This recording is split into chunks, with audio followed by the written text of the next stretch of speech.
বিশাল এক পাহাড়ের উপরে এক ঈগল বাসা বানিয়েছিল। ঈগলের বাসায় ছিল তার চারটি ডিম। প্রতিদিন সকালে সেগুলো রেখে সে খাবারের খুঁজে উড়ে যেত। একদিন ঈগল যখন বাসার বাইরে ছিল, তখন ভূমিকম্পে গোটা পাহাড় নড়ে উঠল। এতে ঈগলের ডিম বাসা থেকে ছিটকে পড়ে গেল। গড়াতে গড়াতে সেই ডিম এসে পড়ল পাহাড়ের নিচের এক মুরগির বাসার উঠোনে। মুরগি সেই ডিমটিকে নিজের বাসায় নিয়ে এলো, অন্যান্য ডিমের সাথে রাখলো, যত্ন করে তা দিতে থাকলো। একদিন সেই ডিম ফুটে ঈগলের একটি সুন্দর বাচ্চাও বের হলো। মুরগির বাচ্চাদের সাথেই ঈগলের বাচ্চাটি বড় হয়ে উঠতে লাগলো, কিন্তু সে ভেতর থেকে যে সব সময় অন্য কিছু অনুভব করত। আকাশে একদিন ঈগলের একটা ঝাঁককে উড়ে বেড়াতে দেখে সে মুরগিকে বলল, ইস, যদি আমিও তাদের মতো উড়ে বেড়াতে পারতাম। মুরগি হেসে উত্তর দিল, তুমি কিভাবে উড়বে? তুমি তো মুরগি, এবং মুরগি কখনো উড়ে না।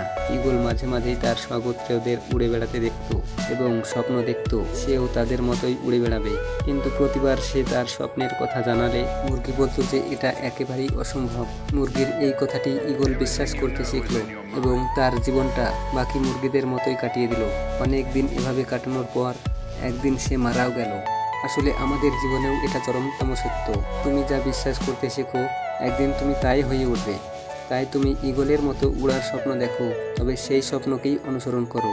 মুরগির কথায় কান দিতে যেও না।